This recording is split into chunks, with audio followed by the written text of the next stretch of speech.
Добро утро, почитувани гледачи. Октомври е месец посветен на борбата со ракот на дојка, посветен месец на превенција, на зголемување на свеста за редовните прегледи кои што значат спасување живот, бидејќи доколку се открие во рана фаза, тогаш и прогнозата на болеста е многу подобра и многу поуспешна. Уште денеска одвоите време за себе, за вашето здравје, за преглед е она што го препорачуваат и лекарите, но и она што го кажуваат сите оние кои што поминале низ оваа битка или пак се уште ја војуваат битката со ракот на дојка. На тема рак на дојка утрово во Фактор здравје разговараме со професор доктор Андреј Арсовски, торакален хирург од клиничката болница Аџи-Бадем Систина. Добро утро и добре ни дојдовте. Добро утро. Тема која што зборуваме и треба да зборуваме во текот на целата година, ама велиме во месец октомври малку поинтензивно и на тој начин даваме свој придонес во сите цели на оваа кампања која што се спроведува во розовиот месец во годината. Што кажуваат бројките за карциномот на дојка и кај нас и во светски рамки? За жал и нашите бројки од нашата држава, но и секаде во светот, ова заболување е во пораст. Не би можел кај нас да излезам со точни статистички бројки, затоа што тој регистар за рак кај нас се уште не функционира така како што би требало. Меѓутоа, апсолутно, следиме еден континуиран пораст, па би рекол веќе во сигурно 2 децении, можда и повеќе наназад. И она што е уште еден елемент кој што треба да ни говори дека треба се повеќе да се зборува и да се подига свеста за рано откривање на ова заболување е и симнување на старосната граница. Така да, се ова се фактори кои што наведуваат на тоа дека и треба да го користиме и октомври, но и сите други денови и месеци во годината, постојано да се зборува, да се работи на таа проблематика, да се открива карциномот на дојката во што порана фаза, кога, она што го спомнавте и вие, резултатите од лекувањето се навистина може да бидат добри и пациентите комплетно да се враќаат во еден нормален живот, како социјален, семеен, апсолутно да се вратат во една нормална состојба по битката со ракот на дојката. Така, колку малку, а многу можеме да постигнеме, така?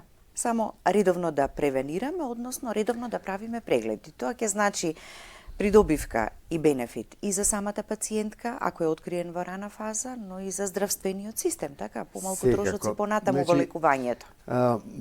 Многу и малку, тоа е и многу и малку. Да. Зошто го велам ова? Да се спроведе еден навистина добар скрининг систем, тоа може да го направи само државата. Се ова што се медиуми, напор на здравствените работници, подигање на свеста, тоа е само еден сегмент. Меѓутоа, еден организиран скрининг систем, како што постојат во одредени земји, пресе во Европа и во Америка, тоа бара една организирана активност од повеќе чинители раководени од Министерството за здравство или од државата, кога тој систем би бил, она што е цело е кога има се. Да се воспостави еден квалитетен систем на добро едуциран кадар, што би работел скрининг, добро поставеност и организација на тој скрининг, со добра логистичка поддршка во смисол на квалитетни апарати и центри кои што тоа можат се да го организираат, обработат и да бидат достапни за пациентите. Мислам дека Македонија како мала држава би требало да се угледаме на нашите, да речем, колеги и воопшто на Словенија, која што е слична на Македонија по димензии и по популација и навистина имаат организирано, би рекол, речиси безпрекорен скрининг и резултатите од тој скрининг се навистина фасцинантни.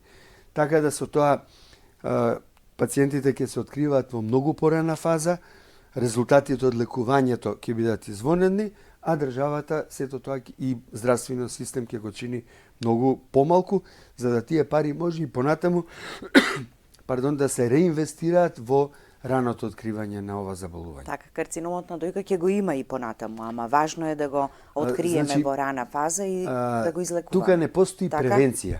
Не постојат активности кои што можат да го спречат појавувањето. Меѓутоа може да се открие во најпочетна фаза кога лекувањето е навистина многу поедноставно, многу полесно и дава извонредни резултати. Така. Ќе погледнеме блок реклами па продолжуваме со разговорот.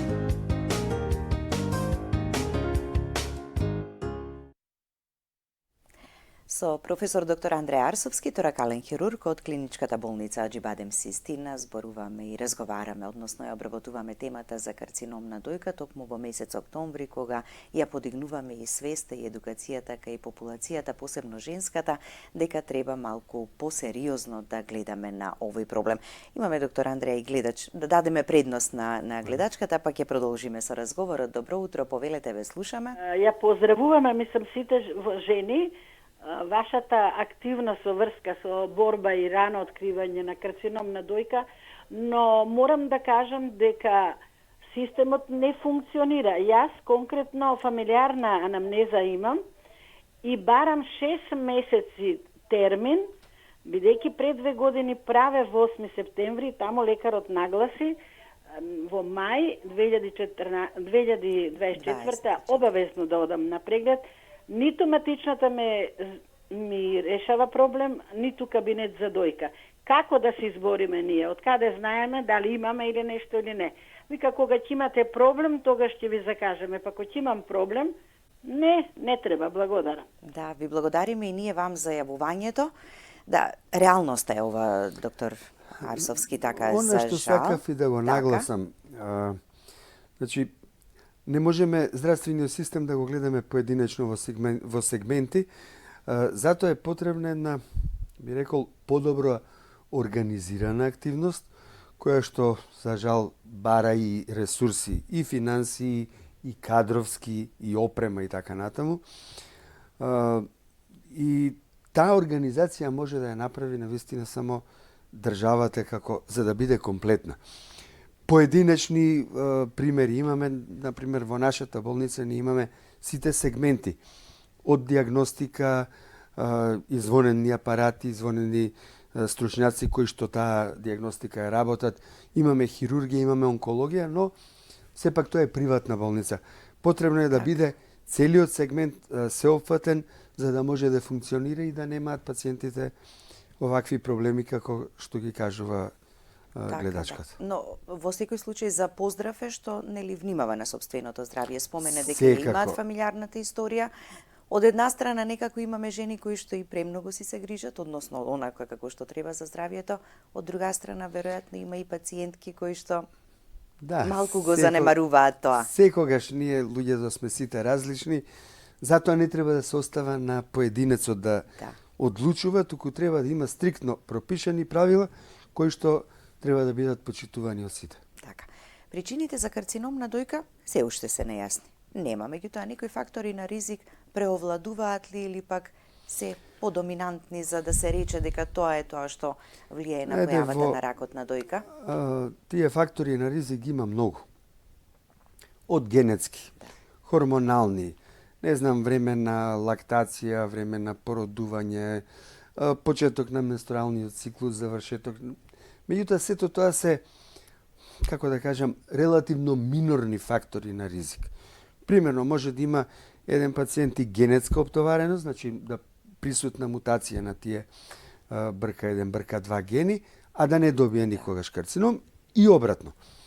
Така да, сето тоа се само фактори кои што, воколку еден пациент, една жена ги има тие ризик фактори повеќе присутни, само треба да биде повнимателна и поревносна во тие превентивни и рани прегледи. Така.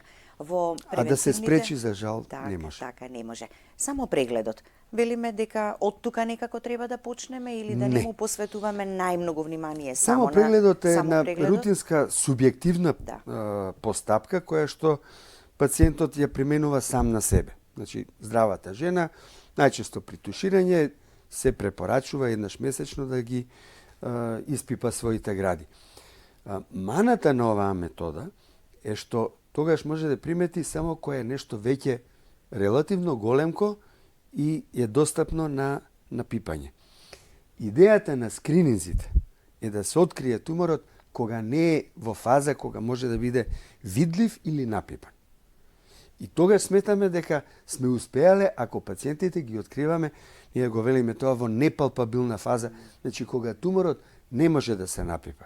Дури и на одредени методи, да речеме на мамографија, затоа се внимаваат тие групи на калцификати, значи постојат критериуми, а откако ќе се формира тој тумор, тоа е веќе малку по, не би рекол одмината фаза, но не е она најрана фаза кога интенцијата на скринингот е да се откриваат во тој стадиум. Значи не може да се потпреме само на самопрегледот. Жена ако Апсолутно рече не. јас самопреглед си правам редовно секој месец, така Значи немам постојат ништо. правила, Так. ехо уште кај младата женска популација, а мамографија од 40-та година натаму еднаш на 2 години. Значи постојат правила кои што мора Кога да што ги да се следиме направи, и така. треба да бидат правени по прописи како треба да бидат снимани и толкувани резултатите од снимањето. Да. Значи како што рековте, ако веќе нешто допреме како грудка или некаква друга промена, значи дека веќе нешто се развива, а ние како симптом не сме го забележали, Значи, тие грудки може почувствувале. да бидат и од бенигна природа. нешто друго. Може да бидат Да. воспалителни, може цисти, може бенигни тумори. Меѓутоа, ако е малигни тумор кој што веќе се напипува, значи самата жена која што условно е непрофесионална Да. го напипа, тоа значи дека тоа е веќе пораснат тумор. Идејата е да се фати туморот во онаа фаза кога не може да се напипа. Тогаш лекувањето е многу поедноставно и дава, ја би рекол, одлични резултати. Така. Во процедурите диагностички, така, има неколку, веројатно, кои што се земаат во предвид. Ехото и мамографијата, можеме ли во исто време да ги направиме? Дали може само ехо да си направиме, па да оставиме да помине период до следниот преглед или само мамографија? Најдобри резултати даваат ехо со мамографија. Значи, осетливоста на методите сам по сам е помала од што кога ќе се комбинираат. Сега, кај младите под 40 година се препорачува ехо, а мамографија само по потреба. Денеска постои магнетната резонанца, која што е најосетлива, дава најдобри толкувања на промените, меѓутоа е малку потешко достапна, не само кај нас, секаде во светот, и е поскапа, така да рутински во скринизите се уште не се користи, меѓутоа кај пациенти кај кои што имаме густи гради, некои нејасноти при мамографијата, апсолутно дека магнетната резонанца треба да се направи. И на крајот, секако, било што да се види, потребно е да се направи биопсија. За да тоа што се гледа и е на некој начин сомнително, треба да се потврди од каква природа е таа промена, за да се знае како понатаму да се пристапува кон лекувањето. И тука апсолутно не треба да се дискутира дека кор биопсијата, тоа е биопсија со специјална игла, каде што се зима убав примерок од ткивот, така наречени цилиндри од ткивото, на кои што може да се направат детални анализи на самата промена. Тоа е денеска златен стандард визави тенкоиглената биопсија, која што не би требало да се користи повеќе во биопсични сврхи кај ткивните лезии на дојката. Така, освен кај цистичните промени. Така, да. Најразлични може да се промените, така, она што ќе се добие како резултат понатаму, да имено, се значи едно е што се гледа на имиджинг метода, а друго е она што ќе биде потврдено со биопсија. Така, да. И потоа следува веќе правење на план, така, како ќе биде терапијата понатаму. Значи, откако ќе се воспостави точната диагноза, со сите овие методи, тога се пристапува и потребно е што порано да се почне со лекувањето, да не се губи време непотребно заради тоа што веќе имаме точната диагноза. Така да се прави тој индивидуален план на лекување и потребно е во најбрз можен рок да се почне со таа терапија. Така, со што прво се почнува, што имаме на располагање во зависност нели од состојбата и стадиумот или пак видот на ракот на дојка? Кога се одредува? Значи, затоа се битни сите овие елементи во диагностиката за да се направи индивидуален план на лекувањето. Денеска се уште апсолутно доминантен прв чекор во лекувањето е хируршкиот начин на лекување, освен кај одредени категории на пациенти, значи постојат медицински критериуми кога треба да се започне со така наречена неадјувантна терапија.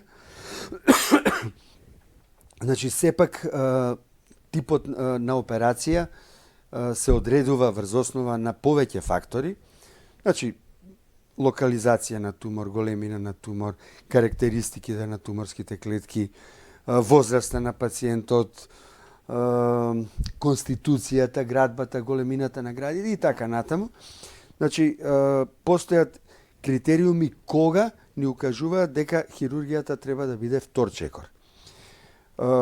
Значи, воспалителните тумори, метастатски сателитски промени на кожата, премногу големи тумори, блок во аксила, кај некои пациенти кај кои што сакаме да го симнеме стадиумот за евентуална примена на поштедлива операција, за која што би сакал понатаму малку да го симнеме тоа табу од таа штедливост. Кај сите други, првиот чекор е оперативниот. Тука постојат избор на радикални мастектомии, значи отстранување на целата града заедно со лимфните јазли од пазувата, и штедливите операции, каде што може да се направи квадрантектомија или проширена тумеректомија со лимфаденектомија или со така наречената сентинел ноут барање на жлезда стражер. Меѓутоа, сите овие би рекол штедливи методи со цел да се подобри естетскиот ефект од операцијата, ја би рекол многу е побитен психолошкиот ефект на пациентот. Треба да се применуваат навистина критични, затоа што да не заборавиме, се бориме со еден од најголемите убици во онкологијата кај женската популација и секогаш треба првата цел да ни биде да го спасиме животот на пациентот. Да. Естетскиот, психолошкиот момент може да се коригираат и накнадно. Денеска сме сведоци на големите чекори на реконструктивната хирургија, каде што и само од естетски причини голем дел на жени денеска се подлегнуваат на овие естетски операции, а реконструктивните зафади после мастектомија денеска се навистина рутинска постапка и даваат навистина многу добри резултати и од естетски, а следствено на тоа и психолошки ефект кај пациентите. Така да, тоа се прилично, како да кажам, не осетлива, туку бара навистина добро познавање на проблематиката и секогаш мисла водилка во планирањето на третманот да не биде не ефектите од операцијата во смисол на желбата на пациентот, на па на некогаш и желбата на хирургот да направи поштедлива интервенција за да добие некаков ефект кој што е по мене секундарен. Прво и основно е да го спасиме животот на пациентот, секако водејќи сметка каде што е тоа возможно да се применат помалку агресивни хируршки методи. Така да тоа е многу битен индивидуален план кој што треба да се прави врз основа на медицински критериуми пред се. Сите други критериуми доаѓаат во втор план, на крајот на криштата, кај некои случаи може и желбата на пациентот да се дискутира заедно во правење на планот на операцијата. Кај тие што имаме исполнување на медицински критериуми, и мој личен став е, треба да чуеме и пациентката. Знаете, ние сме сите различни. Некогаш пациентот вели, ве молам нешто да се чуваме. Вие треба да му објасните дали е тоа од медицински аспект можно или не. Ако е можно, тогаш можеме тоа да го дискутираме. Од друга страна па имаме пациенти, вади се, не сакам ништо, дури и здравата дојка, и тоа треба да се објасни. Значи имавме ситуации нели во медиумите и во естрадата пациенти каде што се вадени превентивно и другата дојка, и тоа е до некаде прифатливо, меѓутоа сето тоа треба веќе да се продискутира заедно со пациентот. А основните медицински критериуми лекарот мора да му ги наметне на пациентот за да имаме успех во лекувањето. Така да. Во одредувањето на стадиумите и видот на ракот на дојка, и тоа е многу важно, така, во целокупната понатамошна процедура. Значи денеска така? и во корбиопсијата ја спомнав, значи во тој примерок на ткиво може да се прават многу детални анализи, вклучително значи имунохистохемиските, кои што го одредуваат и профилот на канцерските клетки.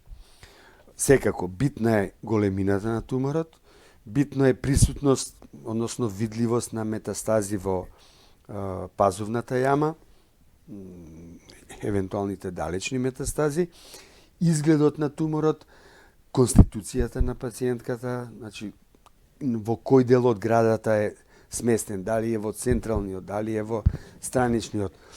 Па ако сакате и големината на градите, конституцијата на самиот пациент, се тоа елементи, но базични се реалните медицински критериуми кои што ги добиваме со добрата диагностичка постапка. Така, тој неинвазивниот кој што би се појавил на почетокот, може да премине и во инвазивен. Така, Ако се видовите, остави ако секако, значи, остави, да. пак ќе кажам, целта е ние, ако можеме во Баш таа токму во тој инситу дел, инситу. состојба, кога уште таа инвазија е задржана на локално ниво, неинвазивен карциномот. За жал, прилично ретко тоа се открива, меѓутоа успеваме да го откриваме кај пациенти кои што се тие мамографии правени редовно, Да. и е фатен во најпочетен стадиум, тогаш лекувањето тогаш може да се применуваат најштедливите хируршки интервенции, кои што после се надополнуваат или без никаква терапија, или евентуално со хормонална терапија, зависно од имунохистохемискиот профил на туморските клетки. Продолжуваме со разговорот во студиото. Доктор Андреа, да, споменавме што секако можност се нуди, нели, откако веќе ќе биде диагностициран карциномот на дојка, во кој стадиум, кога е порано е подобро, кога е малку во подоцнежен стадиум, какви се тука можностите и што се прави? Значи, кај одреден број на пациенти, заради природата на самата болест и ширењето, потребно е да се почне со неоадјувантна терапија. Значи, пред операцијата да се почне со онколошкиот третман. И тука е многу битен туморскиот профилот на самите туморски клетки, за да се види дали ќе се почне со класична хемотерапија, дали со херцептин, кој што е специфичен лек за кај одреден број пациенти кои што имаат доволен број на рецептори на туморските клетки за овој лек, или ќе се почне со хормонална терапија или со некоја комбинација од овие видови, па после тоа, откако ќе се постигне ефект на намалување на туморот, на подобрување на стадиумот, тогаш се оди на хируршка терапија, па после тоа повторно се продолжува со онколошкиот третман. Со други зборови, денеска медицината ни нуди поголема палета на можности на лекување, меѓутоа пак ќе нагласам, најдобро е рано да се открие. За сите овие можности да се користат што помалку, а резултатот да биде што подобар. Да. Затоа што кај подоцнежните стадиуми сите овие типови на лекување се покомплицирани, помачни, подолготрајни и за жал со помалку добар ефект. Така и голема е опасноста од нели ширењето на карциномот Секако. надвор од местото кај што Секако, првично значи, се карциномот појавил, на тоа е дојка најголемата опасност, така, метастазите. дава метастази далечни, дава лимфогени, така да тоа е веќе стадиум кога е таа болест расширена и третманот и тогаш е возможен, меѓутоа е покомплициран и за жал со полоши резултати во поглед на лекувањето и излекувањето. Да не заборавиме, карциномот на дојка може да се излекува. Дури и велат треба да во ги користиме 80-90%, така, од зависно случаите од на стадиумот. пациентите. Кај од раните стадиумот. стадиуми тој процент е и над 90. И не треба да се губи таа можност да, знаете, над 90% имаме процент на излекување. И тука треба да бидеме сите, и државата, и медицината, медицинските работници, па ако сакате и вие медиумите, сконцентрирани на сите тие активности, користејќи го еве и овој месец, да наоѓаме пациенти во што поголем број, каде што лекувањето ќе резултира со над 90% излекувани Ќе го пациенти. постигнеме само со редовни прегледи. Ехо и мамографија, така? Има жени кои што се плашат од мамографскиот преглед? Тоа е фама. Да. Тоа е фама. Па дојка ако се стискала, можело да се предизвика не знам што, па имало голема зрачење, фама исто, биопсијата е штетна затоа што може да се рашири, значи сето тоа се заблуди каде што треба да ги расчистуваме и Да ги надминеме. Апсолутно. Така? Тоа е само дезинформација која што ги одвратува жените кон оние правилни постапки кои што треба да бидат спроведувани редовно. Да. Постоперативно, евентуални компликации, завршува операцијата, па се преминува нели на други дополнителни терапии кои што треба да се направат и реконструкцијата нели постоперативните компликации се ретки и минорни. Да.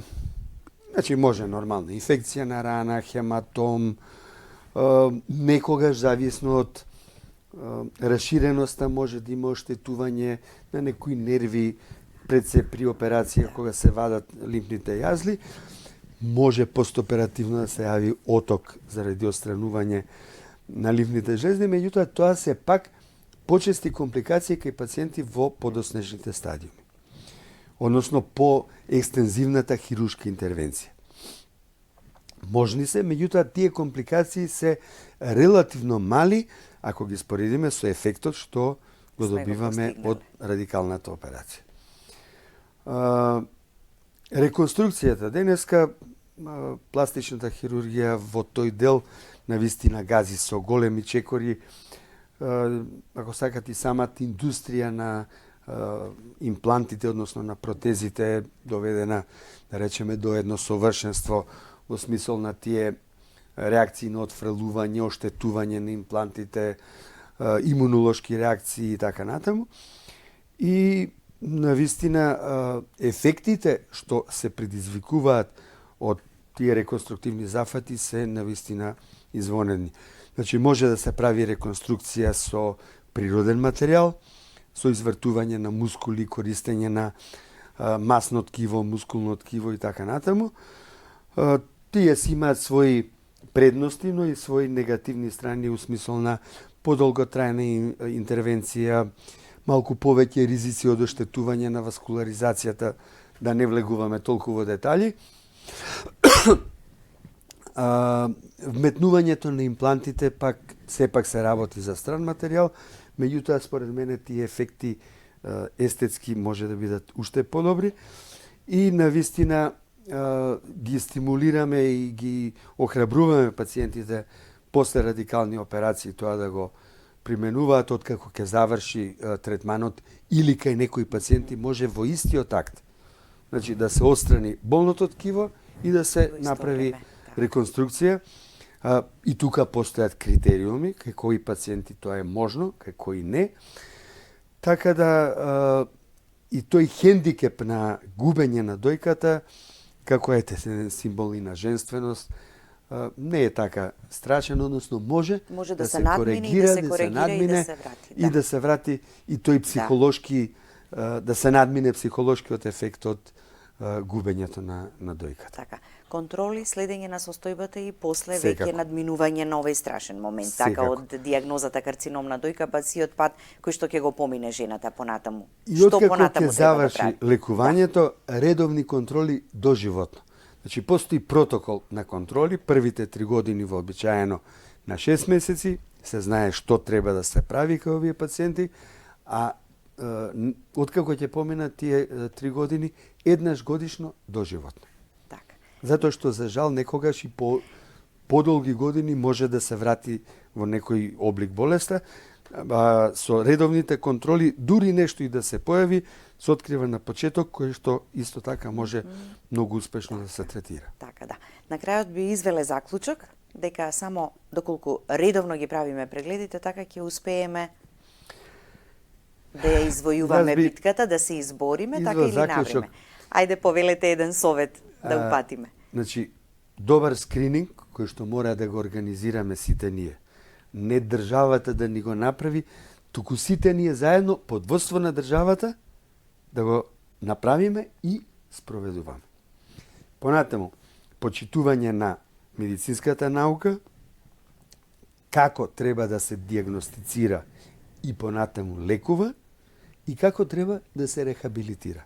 За да имаме навистина добар резултат од лекувањето, а тоа е излекувана жена која што е вратена во своите економски, социјални, професионални, семејни активности, имаме здрава не само физички, туку и социјално и психолошки здрава пациентка која што му се вратила на животот од сите аспекти на едно убаво секојдневие. Така, ви благодарам за гостувањето. Благодарам и на вас.